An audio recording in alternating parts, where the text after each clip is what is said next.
Year 1 at Acadia is done.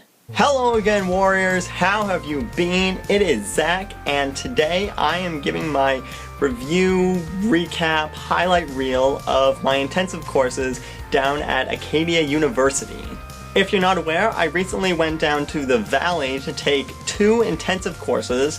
That's basically a semester jam-packed into 1 week, times 2 because I had 2 of them, for my Bachelor of Theology course, a partnership program from Acadia with Crandall University. So technically, I'm a student at 2 colleges.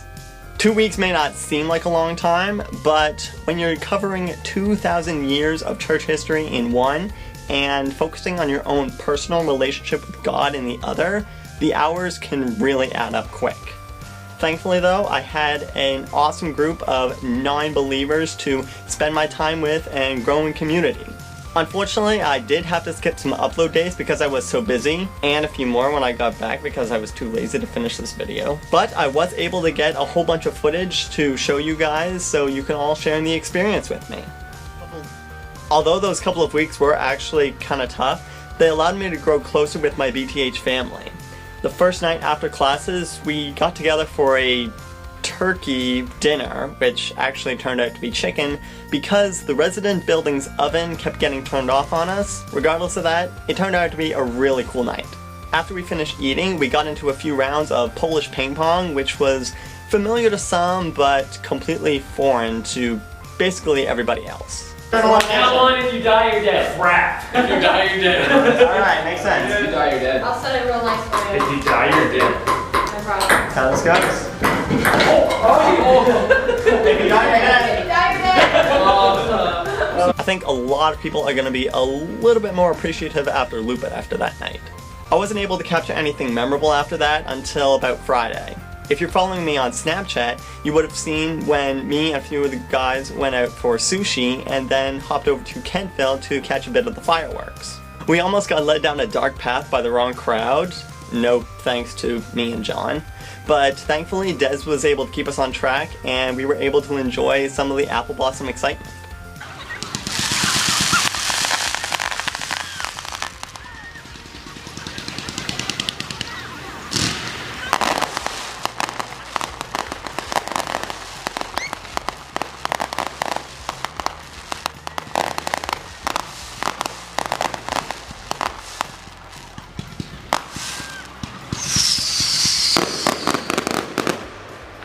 I had to pull John in for a snap since you guys actually haven't seen him in forever, but I'm pretty sure it was Nigel who stole the show that night as we were all waiting for the crowd to die out a little bit so we could actually leave and get back to Rez. I don't think I could do it that many times. I did not expect him to be so high energy like that, but that's all part of the B.Th experience. Learning about one another and growing in friendship. Hey guys, how's it going? Today, me and a few of the B.Th crew are in Annapolis Valley for the Apple Blossom Festival, and later on we're going to Cape Split. Right now, we're going to see our friend, cafeteria worker from Crandall, Rocco, who plays the drums for a few different bands. We just need to figure out when is the best time to cross the road. I don't know how long my camera's gonna last because I didn't actually charge the battery before getting here, so let's see how long this goes. I was actually able to capture a lot that day. It was great being able to see Rocco perform with one of his bands in the morning. Everybody at Crandall loves this guy, and getting to see him while we were in the valley was a really cool treat. On Sunday, for you and me. Rose in 3 days. That's when I knew I was surely free. Nobody can tell me it's not a lie. After all that was said and done, we made our way out to Cape Split, which has one of the most picturesque views I've seen in a long time. I mean, look at that view. I'd say that's a pretty nice reward for an 8-kilometer hike uphill through the woods. On our drive back to campus, we stopped by Dairy Queen to pick up an ice cream cake as our true reward for going the full 16 kilometers. 4 of us having a quarter of ice cream cake each was probably the best result that came out of that entire journey. Thursday was our final night together, so Dale, God bless him, organized a bonfire for us all at Halls Harbor. The drive up there in the party car with John, Chelsea, and Emily was really wicked.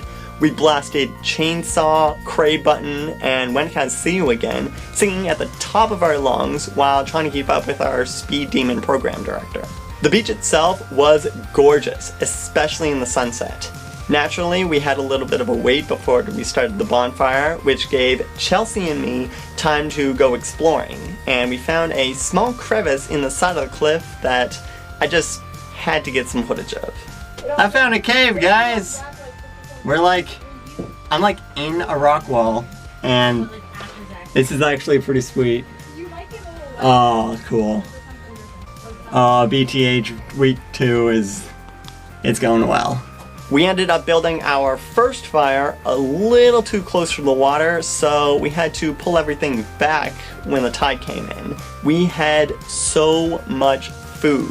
Of course, Dale had hot dogs and s'mores, but there was also bacon, steak, and this stuff called bannock. All that cooked over a fire was delicious.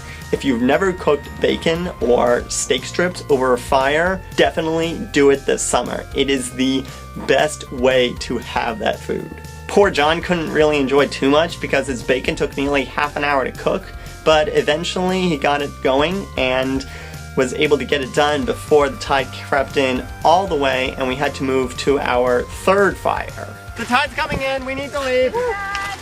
The Titanic is sinking. I'm gonna be your number one. Look at this bannock. Oh, this is beautiful. That looks great, Dale. All Dale cares about is the bannock. Oh, you're doing it wrong. Oh well. Nathan! I appreciate your dedication to bannock.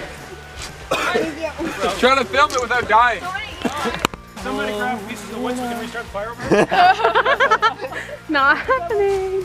Kelsey, can I have a piece of your bannock? My bannock. Do the tiny piece. It's really good. I've only ever put it in like a hot fire. I've never done it in coals before, so I don't know. It's gonna take a while in cold. That's what I mean. Yeah. It'll take a while, and then the's no. Kelsey, that's not completely cooked yet. Fire to spark it, and then something to break the plastic seal, and so. There it is! Nice! I missed it. Oh well. I think Nadja got it on his. Ah, sure. Even though none of us caught the aerosol can exploding, we had to move our fire twice and almost got hit by the tide, which may or may not have been slowing down. This was an awesome way to end our 2 weeks together, and I'm really looking forward to seeing what the next 3 years are going to bring. That was what I hope will turn out to be a quick recap of highlights from my 2 weeks at Acadia University. It's been great growing in close community with a bunch of awesome Christians and God himself through class time, dorm life, and all the fun outings we went on. Next year with B.Th will be a little different as we're going out to Cuba on a missions trip for 2 weeks. I'll talk about that a little bit more in a later video, but for right now I'm going to cap this video here and check out. If you enjoyed it, please be sure to thumb it up and subscribe to be notified of all of my latest videos, encouraging others to embrace what they're passionate about and express it to the world. I am so appreciative of everyone who has joined me on this journey, and I cannot wait to see you guys again. Live to be different and be who you were made to be.